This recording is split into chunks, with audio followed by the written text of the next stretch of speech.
بسم الله الرحمن الرحيم والصلاة والسلام على أشرف المرسلين وعلى آله وصحبه أجمعين أما بعد. സമസ്തയുടെ ചരിത്ര പഠനം നമ്മൾ ആ ക്ലാസ് ഇന്ന് ആരംഭിക്കുന്നു. അല്ലാഹു തആല ഹക്കായ മാർഗം മനസ്സിലാക്കി അതനുസരിച്ച് ജീവിക്കുവാൻ നമുക്ക് അല്ലാഹു തൗഫീഖ് ചെയ്യുമാറാകട്ടെ. നിങ്ങളൊക്കെ ദുആ ചെയ്യണമെന്ന് നിങ്ങളോട് അഭ്യർത്ഥിക്കുന്നു.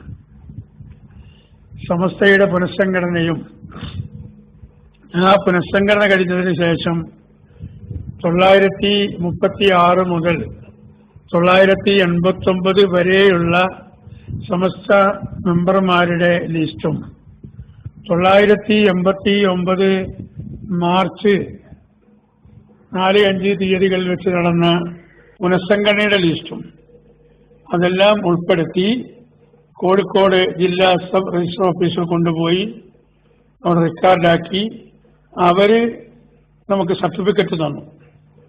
അങ്ങനെ ഔദ്യോഗിക അംഗീകാരമുള്ള റെക്കോർഡിക്കലുള്ള സമസ്ത നമ്മുടെ സമസ്തയായി മാറി. മറ്റത് പേരിനുള്ള സമസ്തയും ആദർശമില്ലാത്ത സമസ്ത, മുജാഹിദീങ്ങളെ പ്രതിരോധിക്കാൻ കഴിയാത്ത സമസ്ത, മൗദൂദികളോട് മറുപടി പറയാൻ കഴിയാത്ത സമസ്ത, അങ്ങനെ ഒരു സമസ്തയായി അപ്പുറത്തുണ്ടെന്ന്. നമുക്ക് ഈ റെക്കോർഡുകളൊക്കെ കിട്ടിയതിന് ശേഷം കോഴിക്കോട് മുതലക്കുളം മൈതാനിയിൽ വെച്ച് നമ്മുടെ വിശദീകരണ സമ്മേളനം നടത്തി. ആ സമ്മേളനത്തിൽ ബഹുമാനപ്പെട്ട പേരോട് അബ്ദുറഹ്മാൻ സഖാഫി, പേരോട് ഉസ്താദ് ഈ ലിസ്റ്റുകൾ പൂർണ്ണമായും വായിച്ചു, പരസ്യമായി വായിച്ചു. 936 മുതൽ 39 വരെ ഇന്നവർ, 39 മുതൽ 42 വരെ ഇന്നവർ. 3 കൊല്ലത്തേക്കാണ് സാധാരണ ഒരു കമ്മിറ്റി ഉണ്ടാവുക. കൊല്ലം വേണമെങ്കിൽ പുനഃസംഘടിപ്പിക്കാം, 3 കൊല്ലം വരെ ആകാം. നമ്മൾ 3 കൊല്ലത്തെ അവധി വെച്ചുകൊണ്ടായിരുന്നു പുനഃസംഘടിപ്പിച്ചിരുന്നത്. 42 മുതൽ 45 വരെ, 45 മുതൽ 48 വരെ, 48 മുതൽ 51 വരെ, അങ്ങനെ 989 വരെ മഹാനായ റഈസുൽ മുഹഖഖീൻ കണ്ണിയത്ത് അഹമ്മദ് മുസ്ലിയാർ പ്രസിഡന്റ്, മഹാനായ Shamsul Ulama E K Abubakar Musliyar general secretary, എന്നിട്ട് അവർ പ്രസിഡന്റും സെക്രട്ടറിയും ആയിരുന്ന ആ സമയത്തുള്ള 989 വരെയുള്ള ആ ലിസ്റ്റും വായിച്ചിട്ട് പിന്നീട് തിരൂരങ്ങാടി വെച്ച് പുനഃസംഘടിപ്പിക്കപ്പെട്ട സമസ്തയുടെ ലിസ്റ്റ് മഹാനായ താജുൽ ഉലമ പ്രസിഡന്റും ഖമറുൽ ഉലമ ജനറൽ സെക്രട്ടറിയുമായുള്ള ലിസ്റ്റും വായിച്ചിട്ട് പരസ്യമായിട്ട് അവിടുന്ന് പറയുന്നു, ഇത് ഞങ്ങൾ കോഴിക്കോട് ജില്ലാ രജിസ്ട്രാർ ഓഫീസിൽ കൊണ്ടുപോയി ഈ റെക്കോർഡുകളൊക്കെ സമർപ്പിച്ച് അവിടുത്തെ രജിസ്ട്രാർ ഔദ്യോഗികമായി ഞങ്ങൾക്ക് തന്ന, സീലടിച്ച് തന്ന ലിസ്റ്റാണിത്. അത് ഞങ്ങൾക്ക് കിട്ടിയ സർട്ടിഫിക്കറ്റാണിത്. 1-ാം നമ്പറായി ഇവിടെ രജിസ്റ്റർ ചെയ്തിരുന്ന ആ 1-ാം നമ്പർ, ആ നമ്പർ 1 എന്നുള്ള ആർക്കും പോയി രജിസ്റ്റർ ചെയ്യുക, ഏത് കമ്മിറ്റിക്കും രജിസ്റ്റർ ചെയ്യുക, ഏത് ക്ലബിനും രജിസ്റ്റർ ചെയ്യുക. പക്ഷേ ഇവിടെ നേരത്തെ 936 രജിസ്റ്റർ ചെയ്തപ്പോൾ അന്ന് രജിസ്റ്റർ ഉണ്ടായിരുന്നത് 1 എന്നായിരുന്നു നമുക്ക് കിട്ടിയത്. ആ 1 തന്നെ തിരിച്ചു വാങ്ങാനുള്ള അശ്രാന്ത പരിശ്രമമാണ് നമ്മുടെ ആലിമീങ്ങൾ നടത്തിയത്. അള്ളാഹു തൗഫീഖ് ചെയ്ത് ആ നമ്പർ നമുക്ക് ലഭിച്ചു. അതിന്റെ കാരണം കൊണ്ട് തന്നെ ആധികാരികമായി, ധാർമ്മികമായി സമസ്ത നമ്മുടേതാണെന്ന് ആരുടെ മുന്നിലും നമുക്ക് പറയാൻ കഴിയും. അതുകൊണ്ടാണല്ലോ നാം ഇപ്പോൾ കാന്തപുരം എ പി അബൂബക്കർ മുസ്ലിയാർ, നിങ്ങളൊരു പോസ്റ്റർ അടിച്ചു നോക്ക്, Samastha Kerala Jamiyyathul Ulama general secretary Kanthapuram A P Abubakar Musliyar സംബന്ധിക്കുന്നൊരു പരിപാടി എന്ന് പറഞ്ഞ് ഒരു പോസ്റ്ററോ ഒരു ഫ്ലക്സോ എഴുതിയിട്ട് നിങ്ങൾ എവിടെ പ്രദർശിപ്പിച്ചാലും നിയമപരമായി ചേളാരികൾക്ക് അതിനെ ചോദ്യം ചെയ്യാൻ സാധ്യമല്ല. അല്ലെ, പണ്ട് വഹാബികള് കേരള ജംഇയ്യത്തുൽ ഉലമ ഞങ്ങളതാണെന്ന് പറഞ്ഞ് അവര് സമ്മേളനത്തിന് സ്റ്റേ കൊണ്ടുവന്നെങ്കിൽ നാം അതിനുശേഷം ഈ പറഞ്ഞ തിരുവങ്ങാടി സമ്മേളനം കഴിഞ്ഞിട്ട് നാം പിന്നെ കോഴിച്ചേരിയിൽ അതിവിപുലമായിരിക്കുന്ന സമ്മേളനം, പണ്ഡിത സമ്മേളനം നമ്മൾ നടത്തി. ആരെങ്കിലും വന്ന് തടഞ്ഞോ? ആർക്കെങ്കിലും തടയാൻ സാധിച്ചോ? കാരണം ആധികാരികമായി, ഔദ്യോഗികമായി ഈ സമസ്തയുള്ളത് നമ്മുടെ പക്ഷത്താണ്. പിന്നെ ഈ നാട്ടുകാർ മുഴുവൻ ഉണ്ടാക്കിയ മദ്രസയുടെ മേൽ കയറിക്കുത്തരുന്ന് ചില കോഴികളുണ്ട്. രാവിലെ തന്നെ കൂട്ടിൽ നിന്ന് വിട്ടാൽ ആ കോഴികൾ പണ്ടൊക്കെ ചെറിയ വരയായിരുന്ന കാലത്ത്, ഇപ്പോഴൊക്കെ വലിയ വരയായപ്പോൾ കോഴികൾക്ക് അങ്ങനെ പറന്നു തരാൻ കഴിയില്ല. ചില കോഴികൾ ഈ കൂട്ടിൽ നിന്നും നേരെ പുരപ്പുറത്ത് കയറി അവരങ്ങോട്ടൊന്ന് കൂകി വിളിച്ച് ഒന്ന് ചിറകിട്ടടിക്കും അല്ലെ. ആ കോഴിക്ക് താഴ്ന്ന് കൂകിയാലും മതി ഇല്ല. ചില കോഴികൾ മുട്ടയിട്ടാൽ നേരെ പുരപ്പുറത്ത് കയറി ഒന്ന് കൊക്കപ്പോ എന്ന് പറഞ്ഞിട്ട് ആ കോഴികളും ശബ്ദമുണ്ടാക്കും എന്നതുപോലെ ഈ പുരപ്പുറത്ത് കയറി കൂവുന്ന കോഴി ഇതൊക്കെ എന്റെ അധീനതയിലാണ് എന്ന് വിശ്വസിക്കുന്നത് പോലെ നാട്ടുകാരായിരിക്കുന്ന ആളുകൾ വളരെ പടുത്തുയർത്തിയ മദ്രസ അത് ബോർഡിൽ ഒന്ന് രജിസ്റ്റർ ചെയ്തു എന്ന ബന്ധമേ ഉള്ളൂ. ഏത് ബോർഡാണെങ്കിലും ഇപ്പൊ സുന്നി വിദ്യാഭ്യാസ ബോർഡിന് നിങ്ങൾ ചോദിക്കും സമസ്ത കേരള ഇസ്ലാമത വിദ്യാഭ്യാസ ബോർഡ് അത് അവര് ഉണ്ടായിട്ട് എന്തുകൊണ്ട് അത് കിട്ടിയില്ല എന്നുള്ളത് ചോദിക്കും. അത് കിട്ടാതിരിക്കാൻ കാരണം അതിന്റെ കാര്യങ്ങളൊക്കെ കൈകാര്യം ചെയ്തിരുന്ന അവരാണ്. അതിന്റെ പാഠപുസ്തകവും ബുക്കെടുപ്പവും ബാക്കിയുള്ള കാര്യങ്ങളൊക്കെ കൈകാര്യം ചെയ്തപ്പോ അതിന് കച്ചറുണ്ടാക്കാൻ നമ്മൾ പോയില്ല. അതുകൊണ്ട് സുന്നി വിദ്യാഭ്യാസ ബോർഡ് എന്ന് പറഞ്ഞ് 1989 നാം ഒരു വിദ്യാഭ്യാസ ബോർഡ് രൂപീകരിച്ചു. 1952 രൂപീകരിച്ച വിദ്യാഭ്യാസ ബോർഡ് ധാർമ്മികമായി നമ്മളതാണെങ്കിലും നാം അതിനിപ്പോൾ കേസ് തീരുന്നവരെ അവകാശവാദം ഉന്നയിച്ചു പോകുന്നില്ല.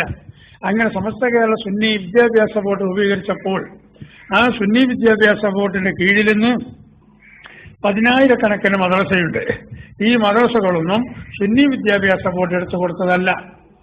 സുന്നി വിദ്യാഭ്യാസ ബോർഡിന്റെ നേതാക്കളുടെ ആഹ്വാനമനുസരിച്ച് ജനങ്ങൾ കഷ്ടപ്പെട്ട് വിയർപ്പൊഴുക്കി എടുത്തതാണ്. പിന്നെ ആ വിദ്യാഭ്യാസ ബോർഡിന്റെ കീഴിലുള്ള ഈ 10,000-കണക്കിന് മദ്രസകളിൽ സുന്നി വിദ്യാഭ്യാസ ബോർഡ് ശമ്പളം കൊടുക്കുന്നില്ല. അവിടുത്തെ ഉസ്താദുമാർക്ക് ഭക്ഷണം കൊടുക്കുന്നില്ല അല്ലെ. അവർ ഉസ്താദുമാരെ കുട്ടികളെ കെട്ടിക്കലോ അല്ലെങ്കിൽ അവരെ വീടെടുക്കലോ അതുപോലെയുള്ള എന്തെങ്കിലും പരിപാടി ഉണ്ടെങ്കിൽ അത് മുഴുവനും സുന്നി വിദ്യാഭ്യാസ ബോർഡ് പൂർത്തീകരിച്ചു കൊടുക്കുന്നില്ല. പിന്നെ ഈ സുന്നി ജമീയത്തുമായാലും ഒരു ക്ഷേമനിധിയുണ്ട്. അതിൽ നിന്ന് വീടെടുക്കാനും കുട്ടികളെ കെട്ടിക്കാനും അതുപോലെ രോഗമായാൽ സഹായിക്കാനും ഒക്കെ കഴിവിന്റെ പരമാവധി സഹായിക്കും എന്നല്ലാതെ ഓരോ മാസവും ഓരോ മദ്രസകളിലും 10,000-കണക്കിന് രൂപ ശമ്പളം കൊടുക്കണം. 4 ആളുകൾ പഠിപ്പിക്കുന്ന മദ്രസയാണെങ്കിൽ തന്നെ ഏകദേശം ഒരു മാസം 50,000-ഓളം രൂപ ആ മദ്രസയിൽ ശമ്പളത്തിന് വരും. അങ്ങനെ 10,000-കണക്കിന് മദ്രസകളിൽ കോടിക്കണക്കിന് രൂപ ശമ്പളം കൊടുക്കുന്നത് ആ നാട്ടുകാരാണ്. ആ നാട്ടുകാരെന്തെങ്കിലും വരുമാനം ഉണ്ടാക്കിയിട്ടോ അല്ലെങ്കിൽ ജനങ്ങളിൽ നിന്ന് സംഭാവന സ്വീകരിച്ചോ ഏതെങ്കിലും രൂപത്തിൽ അവർ കൊടുക്കുന്നു. ആ സുന്നി വിദ്യാഭ്യാസ ബോർഡും ഈ മദ്രസയും തമ്മിലുള്ള ബന്ധം എന്താണ്? സുന്നി വിദ്യാഭ്യാസ ബോർഡിന്റെ സിലബസ് അനുസരിച്ച് ഞങ്ങൾ പഠിപ്പിക്കാം, ഈ നേതാക്കളുടെ കൽപ്പനകൾ ഞങ്ങൾ സ്വീകരിക്കാം എന്ന ഒരു തീരുമാനത്തിൽ സുന്നി വിദ്യാഭ്യാസ ബോർഡിന്റെ ഓഫീസിൽ നിന്നും കിട്ടിയ ഒരു സർട്ടിഫിക്കറ്റ് മാത്രമാണ് ഈ വിദ്യാഭ്യാസ ബോർഡും ഈ നാട്ടിലുള്ള മദ്രസയും തമ്മിലുള്ള ബന്ധം. ബാക്കി മുഴുവനും ചെയ്യുന്നത് ഉസ്താദുമാരുടെ ഭക്ഷണം കൊടുക്കുന്നത്, ഉസ്താദുമാരുടെ ശമ്പളം കൊടുക്കുന്നത്, ഉസ്താദുമാർക്ക് മറ്റെന്തെങ്കിലും ആവശ്യം വരുമ്പോൾ നാട്ടുകാരൊക്കെ ഇറങ്ങി അവരുടെ കുട്ടിയെ കെട്ടിക്കണം അല്ലെങ്കിൽ വീടുണ്ടാക്കണം അല്ലെങ്കിൽ മറ്റെന്തെങ്കിലും സൗകര്യം ചെയ്തു കൊടുക്കണം. ഇതൊക്കെ ചെയ്യുന്നത് പ്രാദേശികമായി ഓരോ നാട്ടുകാരാണ്. ഈ സുന്നി വിദ്യാഭ്യാസ ബോർഡും അങ്ങനെ തന്നെ, ചേളാരി ബോർഡും അങ്ങനെ തന്നെയാണ്. ചേളാരി ബോർഡിലെ മദ്രസക്കൊക്കെ അവരെ ചേളാരി ബോർഡിന് ശമ്പളം കൊടുക്കുന്നുണ്ടോ? അവരെ കുട്ടിനെ കെട്ടിക്കുമ്പോൾ മുഴുവൻ ചെറുമൂറ് വഹിക്കുന്നുണ്ടോ? അവരും ഇതുപോലെ അവർക്കൊരു ക്ഷേമനിധിയുണ്ട്. നമ്മളുടെ കൂടി ഹക്കുള്ള ക്ഷേമനിധിയാണ്. ആ ക്ഷേമനിധിയിൽ നിന്ന് നമ്മൾ അധ്യാപകർക്ക് അവർ കൊടുക്കില്ല. കാരണം ആദർശം പറഞ്ഞു എന്ന കാരണം കൊണ്ട്. എന്നാൽ അവരധ്യാപകർക്ക് അവർ കൊടുക്കും, എന്തെങ്കിലും ചില്ലറ കൊടുക്കും, അത്രേ കഴിയൂ എന്നല്ലാതെ ഈ മദ്രസയും ഈ ബോർഡും സമസ്തയുമായിട്ട് ഒരു ബന്ധവും ഇല്ല. പിന്നെ അവർ പറയും ഞങ്ങൾ കൊല്ലത്തിൽ 2 പ്രാവശ്യം മുഫത്തിസിനെ അയക്കുന്നു. പിന്നെ ഈ മദ്രസക്ക് ആവശ്യമായ ഹാജർ പട്ടിക അത് സൗജന്യമായി നൽകുന്നു. അധ്യാപകർക്ക് ശമ്പളം പറ്റുന്നതിനൊരു ഒരു ശമ്പള പട്ടിക, അധ്യാപകർ ഒപ്പുവെക്കുന്നൊരു ഒപ്പുപട്ടിക, അതുപോലെ പണ്ട് കാലത്തൊക്കെ റിപ്പോർട്ട് ബുക്ക്, ഇപ്പൊ അങ്ങനെയില്ല, ഇപ്പൊ രസീത് എഴുതി കൊടുക്കലാണ്. ആ റിപ്പോർട്ട് ബുക്ക് ഇതൊക്കെ ഞങ്ങൾ സൗജന്യമായി കൊടുക്കുന്നു. കുട്ടികളെ ചേർക്കാനുള്ള അഡ്മിഷൻ ഫോം അത് ഞങ്ങൾ സൗജന്യമായി കൊടുക്കുന്നു എന്ന് വിദ്യാഭ്യാസ ബോർഡ് പറയും. 2 വിദ്യാഭ്യാസ ബോർഡൊക്കെ തന്നെ ഒക്കെ സൗജന്യമായി കൊടുക്കുന്നുണ്ട്.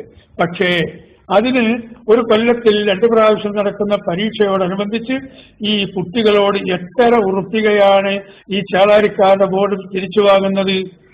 ഈ മുഫത്തിസിന് അയക്കുന്ന കാശും ഈ പട്ടിക കൊടുക്കുന്ന കാശും എല്ലാ ചെലവും കഴിഞ്ഞാൽ ഒരു പരീക്ഷ കഴിയുമ്പോൾ കോടിക്കണക്കിന് ഉറപ്പിക ഈ ബിസിനസ്സിൽ അവർക്ക് മെച്ചമുണ്ടാകുന്നുണ്ട്.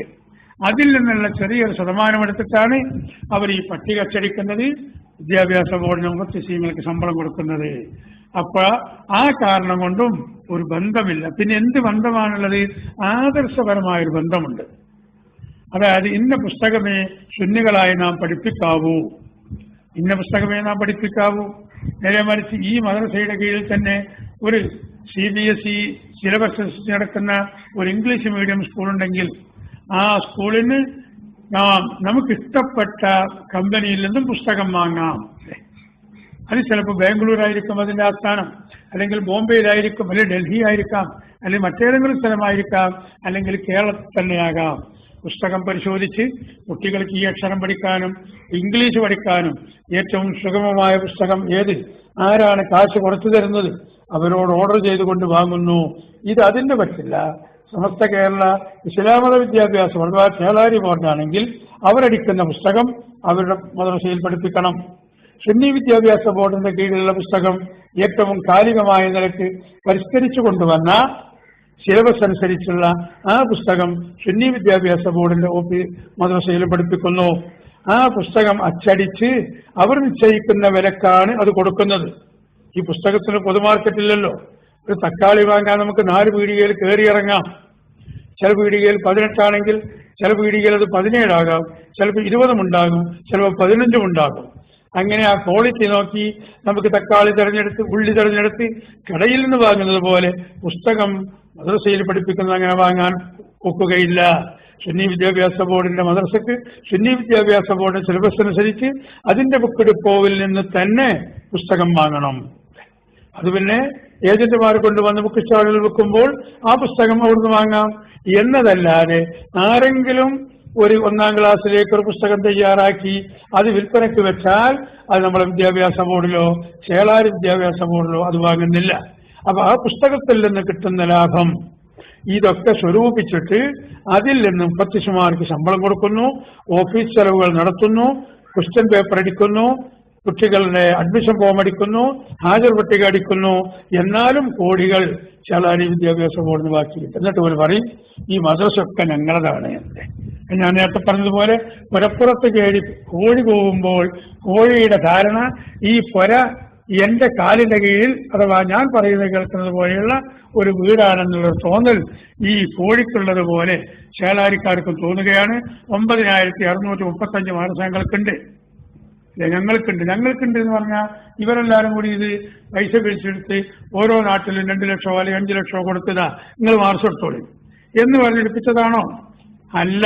ആ നാട്ടിലുള്ള പഴമക്കാരായിരിക്കുന്ന ആളുകളൊക്കെ ഒരു കഷ്ണം തേക്ക്, മറ്റൊരാളുടെ കഷ്ണം പിലാവ്, മറ്റൊരാളുടെ ഉത്തരം, വേറൊരാളുടെ കഴുക്കോല്, മറ്റൊരാളുടെ ജനല്, ചില ആളുകൾ 10 ഓടുകൾ. അല്ലെ, എന്റെയൊക്കെ ചെറുപ്പത്തിൽ ഓടിട്ട അവസാനം കുറവാണ്. വൈക്കോല് കൊണ്ട് വേയുന്ന ഞങ്ങളൊക്കെ നാട്ടിൽ നെല്ലിന്റെ പുല്ലിന് പറയുന്ന വൈക്കോൽ എന്നാണ്. കണ്ണൂർ ജില്ലയിലൊക്കെ അതിന് പുല്ല് എന്ന് പറയും. അങ്ങനെ മറ്റു സ്ഥലത്തിന് വേറെയും പേരുണ്ടാകാം. അങ്ങനെ പുല്ലുകൊണ്ട് വേണ്ട മദ്രസയായിരുന്നു പണ്ടുണ്ടായിരുന്നെങ്കിൽ പിന്നെ ഓടിട്ടത്. അങ്ങനെ പുല്ലുകൊണ്ടാണെങ്കിൽ അവിടുത്തെ കൃഷിക്കാരൊക്കെ 100ഉം 50ഉം 500ഉം ഒക്കെ ഈ പുല്ലിന്റെ കറ്റ അതുവരെ കൊടുക്കും. അങ്ങനെ നാട്ടുകാർ നല്ല നിലാവുള്ള രാത്രിയിൽ മണ്ണ് ചവിട്ടി കൂട്ടി അതുകൊണ്ട് ചുമര് വെച്ച്, എന്നിട്ട് ആ ചുമരുണങ്ങിയിട്ട് അതിന്റെ മുകളിൽ ഈ ഉത്തരവും കടുക്കോലും പട്ടികയും ഒക്കെ വെച്ച്, അല്ലെങ്കിൽ അത് ഓട് വെച്ച് അങ്ങനെ ആ മദ്രസ ഉണ്ടാക്കിയെങ്കിൽ മദ്രസ ഉണ്ടാക്കി തീർന്ന് വിദ്യാഭ്യാസ ബോർഡിന്റെ ഓഫീസിൽ ചെന്ന് ഞങ്ങൾ ഈ സിലബസ് അനുസരിച്ച് പഠിപ്പിച്ചു കൊള്ളാം, അതുകൊണ്ട് ഞങ്ങളെ മദ്രസക്ക് സുന്നത്ത് ജമാഅത്തിന്റെ അംഗീകാരം വേണം, നിങ്ങളത് അംഗീകരിക്കണമെന്ന് പറയുന്നത് വരെ ചേളാരി ബോർഡിലുള്ള ഒരു നേതാക്കളും ഇങ്ങനെയുള്ള ഒരു മദ്രസയെക്കുറിച്ച് അവർക്ക് വിവരം തന്നെയില്ല. എവിടെയാണ് മദ്രസ എടുക്കുന്നത്, എങ്ങനെയാണ് എടുക്കുന്നത്, എത്രയാണ് അതിന്റെ ഫണ്ട്, എങ്ങനെയാണ് അത് ഉണ്ടാക്കിയത്, ഇതൊന്നും അവർക്കറിയില്ല. അങ്ങനെ ചിലപ്പോൾ ഉദ്ഘാടനത്തിന് പോലും അവർ വിളിച്ചു എന്ന് വരില്ല. ആ നാട്ടിലുള്ള ഖത്തീബോ അല്ലെങ്കിൽ പരിസരത്തുള്ള മൗലവിമാരോ ഒക്കെ ഒരു വാദ് വെച്ച് ആ വാദിന്റെ കൂട്ടത്തിൽ ഈ മദ്രസ ഉദ്ഘാടനം ചെയ്യുന്നു. എന്നിട്ട് നാട്ടുകാരായ ആളുകൾ ഇങ്ങനെ പറഞ്ഞു കേട്ടിട്ട്, അല്ലെങ്കിൽ സമസ്തന്റെ മുവല്ലഗ് അല്ലെ മരണപ്പെട്ടു പോയ മഹാനായ മർഹൂം ACS വീരാൻ മുസ്ലിയാർ 1952 വരെ ഓത്തുപള്ളി സമ്പ്രദായത്തിൽ നമ്മുടെ നാട്ടിൽ ഈ സ്ഥാപനങ്ങൾ നടന്നിരുന്നുവെങ്കിൽ 948 ആയപ്പോൾ ബ്രിട്ടീഷ് ഗവൺമെന്റ് ഇവിടുത്തെ തൂത്ത് എറിയപ്പെടുകയും ഇന്ത്യ രാജ്യത്തിന് പരമാധികാരം ലഭിക്കുകയും ചെയ്തപ്പോൾ ഇന്ത്യ ഗവൺമെന്റ് തീരുമാനിച്ചു ഇവിടെ സ്കൂളുകളിൽ വെച്ച് മതപഠനം പറ്റില്ല എന്ന്. അപ്പോഴാണ് മദ്രസ വേറെയായി വരുന്നത്. അങ്ങനെ ഈ 48-ന് ശേഷം മഹാന്മാരായിരിക്കുന്ന സമസ്തയുടെ മുവല്ലിഗുകൾ ഓരോ സ്ഥലങ്ങളിലും നടന്നുകൊണ്ട് സഞ്ചരിച്ച്, ഇന്നത്തതുപോലെ വാഹന സൗകര്യങ്ങളോ അല്ലെങ്കിൽ മറ്റോ ഇല്ലാത്ത കാലത്ത് കിലോമീറ്ററുകളോളം നടന്ന് ഓരോ നാട്ടിലും ചെന്ന് ആ നാട്ടിൽ ആരാണ് ആ മദ്രസ ഉണ്ടാക്കിയത്, അവിടുത്തെ പൗരപ്രധാനികളെ കണ്ട് ഇങ്ങനെ നമുക്ക് വിദ്യാഭ്യാസ ബോർഡ് അല്ലെങ്കിൽ ജംഇയ്യത്തുൽ ഉലമ ഇങ്ങനെ ഒന്ന് ഇവിടെ സ്ഥാപിച്ചിട്ടുണ്ട്. വിദ്യാഭ്യാസ ബോർഡ് 1952 സ്ഥാപിതമായതാണ്. അതുകൊണ്ട് കുട്ടികളുടെ പഠനം നന്നായി കിട്ടാൻ അതിന്റെ പേരിൽ നിങ്ങൾ രജിസ്റ്റർ ചെയ്യണമെന്ന് പറഞ്ഞപ്പോൾ സാധാരണഗതിയിൽ ഈ മദ്രസയിൽ പഠിപ്പിച്ചിരുന്ന പല വല്ലാക്കന്മാരും അന്ന് അതിനെതിരായിരുന്നു. കാരണം അവർക്ക് ഇതിനെക്കുറിച്ച് വിവരമില്ലായിരുന്നു. ഈ വിദ്യാഭ്യാസ ബോർഡിനെ കൊണ്ട് അംഗീകരിച്ചാൽ അവർക്ക് ആഴ്ചക്ക് കിട്ടുന്ന പിടിയനിയോ അല്ലെങ്കിൽ വ്യാഴാഴ്ച പണമോ അല്ലെങ്കിൽ മറ്റുള്ള ആനുകൂല്യങ്ങളോ നഷ്ടപ്പെട്ടു പോകുമോ എന്ന് അവർ ശങ്കിച്ചുപോയി. പിന്നെയാണ് അവർക്ക് കാര്യം മനസ്സിലായത്. അങ്ങനെ 1952-ലും 1953-ലുമൊക്കെ 100-ഉം 150-ഉം മാത്രം മദ്രസയുണ്ടായിരുന്നത് പ്രവർത്തനം സുസിദ്ധമായപ്പോഴാണ് അത് 500-ഉം 600-ഉം ഒക്കെയായി വന്നത്. അങ്ങനെ ഈ അംഗീകരിച്ചതിന് ശേഷമാണ് ബോർഡിൽ ഈ മദ്രസയെക്കുറിച്ച് വിവരം കിട്ടുന്നത്. എന്നിട്ട് അവരാണ് പറയുന്നത് ഈ മദ്രസയൊക്കെ ഞങ്ങളുടെ മദ്രസയാണ് എന്ന്. അങ്ങനെ ആ അധികാരം പറഞ്ഞിരിക്കുന്നതല്ലാതെ മറ്റൊരധികാരവും ഒരു മദ്രസക്കും ഒരു ബോർഡിലും ഇല്ല എന്ന് സാന്ദർഭികമായി നാം മനസ്സിലാക്കണം. അങ്ങനത്തെ ആ മദ്രസയുടെ പിൻബലത്തിന്റെ പേരിൽ സാധുക്കളായിരിക്കുന്ന ആളുകൾ തെറ്റിദ്ധരിച്ച് ഇതൊക്കെ സമസ്തന്റെ മദ്രസയാണെന്ന് ധരിച്ചുകൊണ്ട് നാം ആ സിലബസ് മാറ്റിയാൽ അള്ളാഹു നരകത്തിലിടുമെന്നൊക്കെ പേടിച്ച് ഇപ്പോഴും ആ വിവരം കെട്ട ഖൗമിന്റെ സിലബസ് കുറെ മദ്രസകൾ പഠിപ്പിക്കുന്നു എന്ന് മാത്രമേ ഉള്ളൂ. എന്താണ് സിലബസിന്റെ പ്രത്യേകത? നമുക്കതൊന്ന് ചിന്തിക്കാം. സിലബസ് എന്നതുകൊണ്ട് ഉദ്ദേശിക്കുന്നത് മദ്രസയിലെ പാഠ്യപദ്ധതി, സ്കൂളിലാണെങ്കിലും അപ്പൊ ആ പരിഷ്കരിച്ച സിലബസ്, കുട്ടികൾക്ക് പഠിക്കാൻ എളുപ്പമായ സിലബസ്, വേഗം മനസ്സിലാകുന്ന സിലബസ്, അതുപോലെ ഉസ്മാനിയിലുള്ള ഖുർആൻ ലിപി, ഏത് നാട്ടിൽ ചെന്നാലും ഖുർആൻ ഓതാൻ കഴിയുന്ന ആ ഒരു ചുറ്റുപാട്, ഇതൊക്കെ സമസ്ത കേരള സുന്നി വിദ്യാഭ്യാസ ബോർഡിന്റെ പ്രവർത്തനം വ്യാപിച്ചപ്പോഴാണ് ഈ നാട്ടിലുള്ള ആളുകൾ അറിയുന്നത്. അപ്പൊ ആ സിലബസ് പഠിപ്പിക്കാൻ ഞങ്ങൾ സമ്മതിക്കില്ല, ഇത് ഞങ്ങളെ മദ്രസയാണ്. അവരുദ്ദേശിക്കുന്ന ഒരു പ്രശ്നം അന്ന് മുസ്ലിം പഠിക്കാൻ പാടുള്ളൂ. അതിന് പൊന്നാണി അക്ഷി എന്നാണ് ഇതിന് പറയുക. ആ മുസ്ലിയാപ്പ് ചിലപ്പോൾ വിദേശങ്ങളിൽ ചെന്നാൽ അവിടെയുള്ള ആളുകൾക്ക് ഈ ലിപി പരിചയം തന്നെ ഉണ്ടാവുകയില്ല. അതിൽ മർക്കട മുഷ്ടി കൊണ്ട് അവർ മറ്റാരുടെയോ കാര്യലാഭത്തിന് വേണ്ടി അങ്ങനെ നീങ്ങുന്നവരായിരുന്നു. ആ സമസ്തക്കാരാണ് പറയുന്നത് ഈ മദ്രസയൊക്കെ ഞങ്ങൾക്കാണ്, അതുകൊണ്ട് മറ്റവർക്ക് AP സുന്നിക്കയിൽ യാതൊരു അധികാരവുമില്ല എന്നൊക്കെ. അപ്പോൾ നാം അവിടെ ഒരു കച്ചറ വേണ്ട എന്ന് മനസ്സിലാക്കി നമ്മളൊരു 10 സെന്റ് ഇപ്പുറത്ത് വാങ്ങി അവിടെ മദ്രസ ഉണ്ടാക്കി അവിടെ കുട്ടികളെ നല്ല നിലക്ക് പഠിപ്പിക്കുക എന്ന സംവിധാനമാണ് നമ്മളെ നേതാക്കൾ നമുക്ക് കാണിച്ചു തന്നത്, പഠിപ്പിച്ചു തന്നത്. ആ അടിസ്ഥാനത്തിൽ നമ്മൾ നീങ്ങിയതിന്റെ പേരിൽ അൽഹംദുലില്ലാഹ് സുന്നത്ത് ജമാഅത്തിന്റെ ആശയവും ആദർശവും വേണ്ടതുപോലെ പഠിപ്പിക്കുന്ന 10,000-കണക്കിന് സ്ഥാപനം കേരളത്തിൽ നമുക്ക് പടുത്തുയർത്തി അന്തസ്സോടെ ഇജ്ജത്തോടെ നിലനിർത്താൻ കഴിഞ്ഞത് റഹ്മാനായ റബ്ബ് നമുക്ക് നൽകിയ ഏറ്റവും വലിയ അനുഗ്രഹമാണ്. അവരിങ്ങനെ വിളിച്ചു പോകുന്നു ഇപ്പോഴും, ഞങ്ങൾക്കാണ് മദ്രസ, ഞങ്ങളുടെയാണ് മഹല്ല്, ഞങ്ങളുടെയാണ് പള്ളി എന്നൊക്കെ. അവരെങ്ങനെ കൂലി നടക്കട്ടെ, അവർ പ്രശ്നമുണ്ടാക്കട്ടെ. കച്ചറ ഉണ്ടാക്കാൻ ഒരു കക്ഷിയും സമാധാനം അത് പുനഃസ്ഥാപിക്കാൻ മറ്റൊരു കക്ഷിയും, അത് ഈ ലോകത്ത് അനിവാര്യമാണല്ലോ. സമാധാനത്തിന്റെ കക്ഷികളായി നമുക്ക് മുന്നോട്ട് പോകാം. അങ്ങനെ ആ സിലബസ് അതായിരിക്കും നല്ലതെന്ന് ഉദ്ദേശത്തോടുകൂടി ഈ സിലബസ് പരിഷ്കരിപ്പിച്ച് വിദ്യാഭ്യാസ ബോർഡിന്റെ പ്രവർത്തനം മുന്നോട്ട് നീങ്ങിക്കൊണ്ടിരിക്കുന്ന സന്ദർഭത്തിലാണ് ഒരു വിവാദമായിരിക്കുന്ന 82-ാം നമ്പർ സർക്കുലർ കൊണ്ട് ചേളാരി കക്ഷി എല്ലാ ഭാഗത്തും പിത്തനയുണ്ടാക്കാൻ വേണ്ടി പുറപ്പെട്ടിറങ്ങുന്നത്. എല്ലാവർക്കും ഓർമ്മയുണ്ടാകും, 1991 അവർ സർക്കുലർ ഇറക്കിയത്. ആ സർക്കുലർ എന്താണ്? ബഹുമാനപ്പെട്ട കണ്ണിയത്ത് ഉസ്താദിനെയും ശംസുൽ ഉലമയും ഞങ്ങൾ അംഗീകരിക്കുന്നു എന്ന് അവിടെ പഠിപ്പിക്കുന്ന മുഅല്ലിമീങ്ങൾ എഴുതി ഒപ്പിട്ട് കൊടുക്കണം. വർഷങ്ങളായി ഈ മദ്രസയിൽ പഠിപ്പിച്ചിരുന്ന 952 മുതൽ 62 62, 72, 82, 92 39 കൊല്ലം ഈ മദ്രസയിൽ പഠിപ്പിച്ചതിന് ശേഷം മഹാന്മാരായ ഒരുപാട് നേതാക്കൾ കഴിഞ്ഞു പോയിട്ടുണ്ട്. ഒരുപാട് സെക്രട്ടറിമാരും പ്രസിഡന്റുമാരും കഴിഞ്ഞു പോയിട്ടുണ്ട്. ആ സമയത്തൊന്നും ഒരു മുഅല്ലിമീങ്ങളെ കൊണ്ട് അന്നുള്ള പ്രസിഡന്റിനെയും സെക്രട്ടറിയെയും ഞങ്ങൾ അംഗീകരിക്കുന്നു എന്ന് ഒരു സർക്കുലർ മുഖേന എഴുതി അത് ഒപ്പിടുവിച്ച് വാങ്ങി എന്നിട്ടൊരു മദ്രസയും ഒരിക്കലും നടന്നിട്ടില്ല. ഈ സർക്കുലർ കൊണ്ട് തന്നെ ബുദ്ധിയുള്ളവർക്കറിയാമല്ലോ ഇത് കുഴപ്പമുണ്ടാക്കാൻ വേണ്ടി, പ്രശ്നമുണ്ടാക്കാൻ വേണ്ടി ഇവർ ഒപ്പിച്ച വേലയാണ് എന്ന്. കാരണം എന്തേ അങ്ങനെ ഒരു സർക്കുലർ നടക്കാനുള്ള അവരെ ചേതോവികാരം എന്തായിരുന്നു?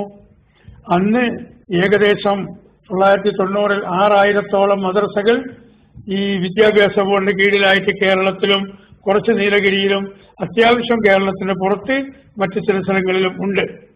ഈ മദ്രസകളിൽ പഠിപ്പിക്കുന്ന 90% മുഅല്ലിമീങ്ങളും മദ്രസയിൽ പഠിപ്പിക്കുന്ന 6000 മദ്രസയിൽ ശരാശരി ഒരു മദ്രസക്ക് ഒരു 4 മുഅല്ലിമീങ്ങളെ കൂട്ടിയാൽ ഏകദേശം 25,000 മുഅല്ലിമീങ്ങൾ അന്നുണ്ട്. ആ 25,000 മുഅല്ലിമീങ്ങളിൽ 24,000 മുഅല്ലിമീങ്ങളും മഹാനായ കാന്തപുരം ഉസ്താദിനെയും മഹാനായ മർഹൂം താജുൽ ഉലമാ തങ്ങളെയും ആ ആദർശവും അംഗീകരിക്കുന്നവരാണ്. അതുകൊണ്ട് ഈ മുഅല്ലിമീങ്ങൾ ആരെന്ന് മനസ്സിലാകണം. അതിന് വേണ്ടി ശംസുൽ ഉലമയെയും കണ്ണിയത്ത് ഉസ്താദിനെയും ഞങ്ങൾ അംഗീകരിക്കുന്നു. ഞങ്ങളുടെ ഭാഗത്തൊക്കെ ആ സർക്കുലർ വന്നപ്പോൾ ഞാനന്ന് ഗൾഫിലാണെങ്കിലും ഗൾഫിൽ നിന്ന് ഞാൻ വിവരമറിയിച്ചു. ഉടനെ ഞാൻ നാട്ടിലെത്തി ഈ ഉസ്താദുമാരെ കണ്ട് പറഞ്ഞു, നിങ്ങൾ ഉടനെ അതിൽ ഒപ്പുവെച്ചു കൊടുക്കണം. കാരണം നാം കണ്ണിയത്ത് ഉസ്താദിനെ ധിക്കരിക്കുന്നില്ല, നാം ശംസുൽ ഉലമയെ ധിക്കരിക്കുന്നില്ല. അല്ലെ, കണ്ണിയത്ത് ഉസ്താദാണെന്നും ശംസുൽ ഉലമയാണെന്നും നാവ് കൊണ്ട് മനസ്സിലുറപ്പിച്ച് നാവ് കൊണ്ട് വെളിവാക്കി പറയുന്നു എന്ന് നിങ്ങൾക്ക് പറയാം. കാരണം ആ പണ്ഡിതന്മാരോട് ഒരു ലെവലേശം നമ്മളെ മനസ്സിൽ വെറുപ്പോ വിദ്വേഷമോ അല്ലെങ്കിൽ അവിടെ സ്ഥാനത്തിന് കോട്ടം തട്ടുന്ന മറ്റെന്തെങ്കിലും തോന്നലുകളോ നമ്മളെ മനസ്സിലില്ല. നമുക്കുള്ള എതിർപ്പുള്ളത് ഈ ചേളാരി വിഭാഗത്തിന്റെ സുന്നി വിരുദ്ധ നിലപാടുകളോടാണ്. ആ സുന്നി വിരുദ്ധ നിലപാടുകൾ അവർ എടുക്കുമ്പോൾ അതിന് ഏറ്റവും കൂടുതൽ സുന്നത്തി ജമാഅത്തിന് വേണ്ടി സിംഹഗർജനം മുഴക്കിയിരുന്ന ബഹുമാനപ്പെട്ട മർഹൂം ശംസുൽ ഉലമ ഞാൻ ആദ്യം അറിയിച്ചതുപോലെ സിഹർവാദിനായിട്ടാണെങ്കിലും അവർക്ക് ഓശാന പാടാൻ ഒരുങ്ങിയപ്പോൾ ആ ആശയത്തിൽ മാത്രമേ നമുക്ക് അഭിപ്രായ വ്യത്യാസമുണ്ടായിട്ടുള്ളൂ. ശംസുൽ ഉലമയെ അംഗീകരിക്കുന്ന കാര്യത്തിൽ, കണ്ണിയത്ത് ഉസ്താദിനെ അംഗീകരിക്കുന്ന കാര്യത്തിൽ ആരും പിറകോട്ട് നിൽക്കേണ്ട ആവശ്യമില്ലെന്ന് അവർക്ക് പറഞ്ഞ് മനസ്സിലാക്കി കൊടുത്തപ്പോൾ ആ സർക്കുലർ താനെ മാളത്തിലേക്ക് വരിഞ്ഞുപോയി. ഇപ്പോഴും അവർക്ക് മദ്രസകളുണ്ട്, ഉസ്താദുമാർ പഠിപ്പിക്കുന്നുണ്ട്. നമ്മുടെ എത്രയോ മുഅല്ലിമീങ്ങൾ അവർ മദ്രസയിൽ ഇപ്പോഴും ജോലി ചെയ്യുന്നുണ്ട്. എന്തേ അങ്ങനത്തെ ഒരു സർക്കുലർ ഇപ്പോ ഒടികെട്ടി അവർ എടുക്കാതിരിക്കാൻ കാരണം? അത് നടക്കില്ലെന്നവർക്കറിയാം. അന്നിങ്ങനെ കുഴപ്പമുണ്ടാക്കുക എന്ന ലക്ഷ്യം വെച്ചുകൊണ്ട് പല സ്ഥലത്തും വലിയ കുഴപ്പമുണ്ടാക്കി മദ്രസയിൽ പിരിച്ചുവിടൽ വന്നു, മുഅല്ലിമീങ്ങളെ പിരിച്ചുവിടൽ വന്നു. ഇവരിങ്ങനെ നാഴികയ്ക്ക് 40 വട്ടം പൂകി നടക്കുന്നുണ്ടല്ലോ. ഈ ഏപ്പിക്കാർ വന്ന് പല മദ്രസയിലും ചുമര് വെച്ചു. 2 ബിൽഡിങ്ങുകളുടെ അടുത്ത് ഒരു ബിൽഡിംഗ് അവർ വാങ്ങി. എന്തായതിനൊക്കെ കാരണം ഈ സർക്കുലർ വന്നതാണ്. സർക്കുലർ വന്നപ്പോൾ അവിടെയുള്ള നാട്ടുകാർ ജനറൽ ബോഡി വിളിച്ചു. ജനറൽ ബോഡി വിളിച്ചപ്പോൾ സർക്കുലറിനെ അംഗീകരിക്കുന്നവരും അംഗീകരിക്കാത്തവരും ഉണ്ട്. സ്വാഭാവികമായും അംഗീകരിക്കുന്നവർ അവർ ഒരു ഭാഗത്തും അംഗീകരിക്കാത്തവർ മറുഭാഗത്തും അവർ പഠിപ്പിച്ചോട്ടെ എന്ന മധ്യസ്ഥന്മാരുടെ തീരുമാനപ്രകാരം മനസ്സുകളുടെ ഉള്ളിൽ കർട്ടൻ വെച്ചുകൊണ്ട്, ചില സ്ഥലത്ത് ശക്തിയായ സ്ഥലത്ത് കല്ല് വെച്ച് ചുമര് വെച്ചുകൊണ്ട് തന്നെ, ചില സ്ഥലങ്ങളിൽ 2 ബിൽഡിങ്ങുകളുടെ അടുത്ത് ഒരു ബിൽഡിംഗ് നമുക്കും ഒരു ബിൽഡിംഗ് അവർക്കും വെച്ച് അങ്ങനെയൊക്കെയുള്ള ഒരു നിലപാട്, ഒരനീക്കത്തിന്റെ നിലപാട് ഈ മദ്രസാ രംഗത്ത് വരാനുള്ള കാരണം ചേളാരികളുടെ തലതിരിഞ്ഞ ഈ നയമായിരുന്നു. അവരെന്നങ്ങ് ആ സർക്കുലർ അയച്ചിട്ടില്ലായിരുന്നുവെങ്കിൽ ഒരു മദ്രസയും നടുക്ക് ചുമരുവെക്കില്ലായിരുന്നു, ഒരു മദ്രസയും രണ്ടാകുമായില്ലായിരുന്നു. അല്ലേ, പിന്നെ അവരുടെ ശല്യം തീരെ സഹിക്കാൻ കഴിയാത്ത ആദ്യകാലങ്ങളിലൊക്കെ നമ്മളെ പ്രവർത്തകർ കുറഞ്ഞ സ്ഥലത്ത് അവർ വളരെ വിശാലമായി ആലോചിച്ച് തൊട്ടപ്പുറത്ത് 5 സെന്റ് സ്ഥലമെങ്കിലും വാങ്ങി അതിലൊരു ഷെഡ് വെച്ച് കെട്ടി ഇവരുടെ ഈ ശല്യത്തിന് നമ്മൾ പോകണ്ട എന്ന് മനസ്സിലാക്കി 25 കുട്ടികളാണെങ്കിലും ആ കുട്ടികളെ കൊണ്ട് മറ്റൊരു മദ്രസ നാം ആരംഭിക്കുകയാണ് ചെയ്തത്. അങ്ങനെ ആ നാട്ടിൽ കലാപം ഒഴിവാക്കാൻ വേണ്ടിയാണ് സുന്നി വിദ്യാഭ്യാസ ബോർഡിന്റെ മദ്രസ വേറെ ബിൽഡിങ്ങിൽ ആരംഭിക്കേണ്ടി വന്നത്. ഇന്ന് അൽഹംദുലില്ലാഹ് ആരുടെ മുന്നിലും അന്തസ്സോടെ ആഭിജാത്യത്തോടെ അഭിമാനത്തോടെ പറയാൻ നമുക്ക് ആ സ്ഥാപനങ്ങൾ 10,000 വളർന്നു വന്നിരിക്കുന്നു. 1-ാം നമ്പർ പെയിന്റ് അടിച്ച നല്ല വാർപ്പിന്റെ ബിൽഡിംഗ്, 2 നിലയും 3 നിലയുമുള്ള ബിൽഡിംഗ്, 100 കുട്ടികൾ പഠിക്കുന്ന, അതിനേക്കാൾ കൂടുതൽ കുട്ടികൾ പഠിക്കുന്ന എത്രയോ മദ്രസകൾ ഇന്ന് നമ്മുടെ വിദ്യാഭ്യാസ ബോർഡിന്റെ സിലബസ് അനുസരിച്ച് പഠനം നടത്തുന്നുണ്ട്. ഇന്നലത്തെ പത്രം നിങ്ങളെടുത്ത് പരിശോധിച്ചു നോക്കിയാലും വിദ്യാഭ്യാസ ബോർഡ് യോഗം ചേർന്നപ്പോൾ ഈ അടുത്ത ഒരു മാസത്തിനുള്ളിൽ കഴിഞ്ഞ വിദ്യാഭ്യാസ ബോർഡ് യോഗം ചേർന്നപ്പോൾ മദ്രസ അംഗീകരിച്ചെണ്ണം നിങ്ങൾ കണ്ടു. ഇന്നലെ പിന്നെയും വിദ്യാഭ്യാസ ബോർഡിന്റെ യോഗം ചേർന്ന് അതിന്റെ റിപ്പോർട്ട് പത്രത്തിൽ വന്നപ്പോൾ 26 മദ്രസകൾ കേരളത്തിലും കർണാടകയിലും തമിഴ്നാട്ടിലും ഇന്ത്യ രാജ്യത്തിന് പുറത്ത് സൗദിയിലും ഒമാനിലും എല്ലാ സ്ഥലത്തും നമ്മുടെ ഈ സിലബസാണ് വേണ്ടതെന്ന് പറഞ്ഞ് ആളുകൾ ഇങ്ങനെ പൗജായിട്ടില്ലേ സത്യമായിരിക്കുന്ന ഈ പ്രസ്ഥാനത്തിലേക്ക് കൂട്ടമായി ആളുകൾ കടന്നു വന്നതിന്റെ പേരിൽ കൂട്ടമായി മദ്രസകളും പൊന്തി വരുന്നു. എന്നിട്ടും ചേളാരികൾ പറയുന്നു, നിങ്ങളെ മദ്രസ ഉണ്ടെന്നൊന്ന് പറഞ്ഞാണ്, നിങ്ങൾക്ക് എത്താൻ മദ്രസ ഉണ്ടെന്ന് പറഞ്ഞാണ്. ഓൽക്ക് പറഞ്ഞു കൊടുക്കാൻ, ഓൽക്ക് എണ്ണം ബോധിപ്പിച്ചു കൊടുക്കേണ്ട ഒരു ബാധ്യതയും സുന്നി പ്രവർത്തകരെ നമുക്കില്ല. നമ്മുടെ മദ്രസ ഉണ്ടെന്ന് നമ്മൾ നോക്കുക. നമ്മളെയും കൂടെയുള്ള മദ്രസ ഉണ്ട്, അതോലൊന്ന് പറയട്ടെ. അവരെ സ്വന്തം മദ്രസ ഓരോന്ന് പറയട്ടെ. സ്വന്തം അവരിങ്ങനെ 89-ന് ശേഷം അവർ പ്രവർത്തനം തുടങ്ങിയിട്ട് അവരെടുത്തു കൊടുക്കേണ്ട അവരാഹ്വാനമനുസരിച്ച് നാട്ടുകാരെടുത്ത മദ്രസ. നമ്മളതെങ്ങനെയാണ്? സുന്നി വിദ്യാഭ്യാസ ബോർഡിന്റെ നേതാക്കളുടെ ഖമറുൽ ഉലമയുടെയും താജുൽ ഉലമയുടെയും മറ്റ് ആലിമീങ്ങളുടെയും ആഹ്വാനം അനുസരിച്ച് നാം എടുത്ത 10,000-ത്തിലധികം മദ്രസ കേരളത്തിൽ, 28,000-ഓളം മദ്രസ ഇന്ത്യ രാജ്യത്തും അതിന്റെ പുറത്തുമായി 89-ന് ശേഷം നമുക്കുണ്ടെങ്കിൽ ഈ നേതാക്കളുടെ ആഹ്വാനമനുസരിച്ച് നമ്മൾ എടുത്തതാണ്. ചില സ്ഥലങ്ങളിലൊക്കെ ബഹുമാനപ്പെട്ട പീർ സാദവറുകളുടെയും മറ്റു നേതാക്കളുടെയും ശ്രമഫലമായി അവർക്ക് പലരിൽ നിന്നും ഫണ്ട് ലഭിച്ചിട്ടുണ്ട് എന്ന് നാം മറക്കുന്നില്ല. 95% മദ്രസയും നാട്ടുകാർ തന്നെ സ്വരൂപിച്ച് അതിന് മാർഗം കണ്ടെടുത്തതാണ് ഈ നേതാക്കളുടെ ആഹ്വാനമനുസരിച്ച്.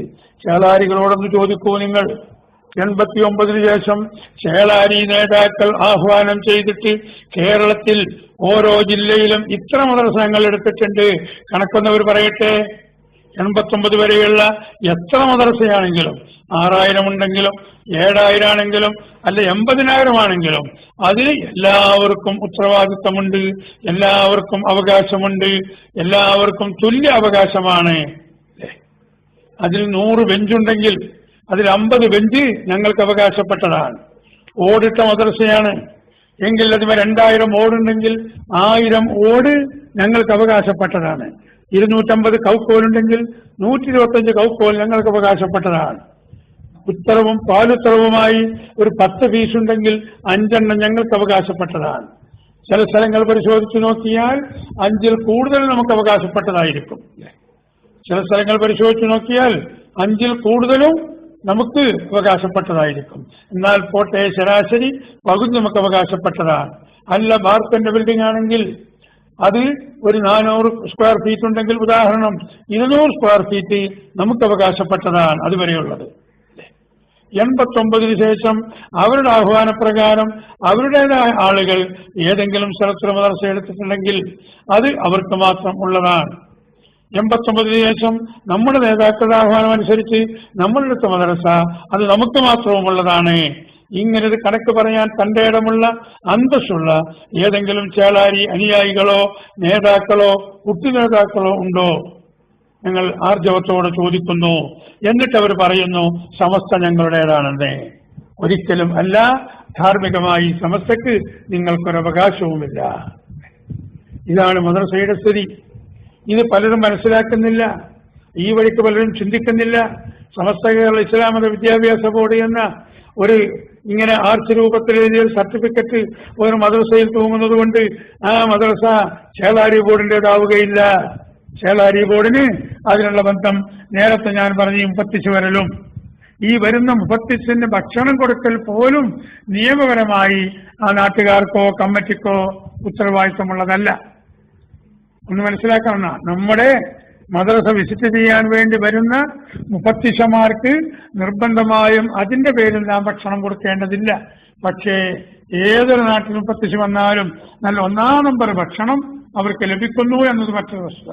അത് അതിഥികളെ സ്വീകരിച്ച് പരിചയമുള്ളവരാണല്ലോ നമ്മളൊക്കെ ആ ആതിഥ്യ മര്യാദ ചെയ്യുന്നതാണ്. നിയമപരമായി അവർക്ക് ഒരു നിലക്കും ഭക്ഷണം പോലും കൊടുക്കേണ്ട ആവശ്യമില്ല, ഒരു കാലിച്ചായ കൊടുക്കേണ്ട ആവശ്യമില്ല. കാരണം അവർക്ക് അതിനൊക്കെയുള്ള ഭക്തകളും മറ്റും ബോർഡ് നൽകുന്നുണ്ട്. പക്ഷെ അതൊന്നും കണക്കിലെടുക്കാതെ നാം അവർക്ക് ഭക്ഷണം കൊടുക്കുന്നു. അന്ന് ആ മഹലിൽ എന്തെങ്കിലും പരിപാടി ഉണ്ടെങ്കിൽ, ഒരു മൗലിദ് ഉണ്ടെങ്കിൽ ആ വീട്ടുകാരൻ അവരെയും ക്ഷണിക്കുന്നു, മറ്റെന്താവശ്യമാണെങ്കിലും ക്ഷണിക്കുന്നു. ആ നാട്ടിലുള്ള ഉസ്താദുമാരെ എങ്ങനെയൊക്കെ കാണുന്നോ അതുപോലൊരു കവർ കൊണ്ട് ഈ മുഫത്തിസിനെയും കാണുന്നു. അതൊക്കെ ഇൽമിനോടുള്ള മഹത്വവും അതിനോടുള്ള ബന്ധവും ആതിഥ്യ മര്യാദയുമാണ്. അതാണ് ഈ ബോർഡും മദ്രസയും തമ്മിലുള്ള ബന്ധം. എന്നിട്ട് അവരിങ്ങനെ പുരപ്പുറത്ത് കയറി തൂകി നടക്കുന്നു. ഞങ്ങൾക്ക് 1000 മദ്രസയുണ്ട്, ഇങ്ങക്ക് 1000 മദ്രസയില്ല, ഒരു 100 മദ്രസയുമില്ല. ചേളാരികൾക്കായിട്ട് കേരളത്തിന് പുറത്തും കൂടി കൂട്ടിയാൽ 100 മദ്രസ ചേളാരികൾക്കില്ല എന്ന് നമുക്ക് വളരെ വ്യക്തമായി പറയാൻ കഴിയും.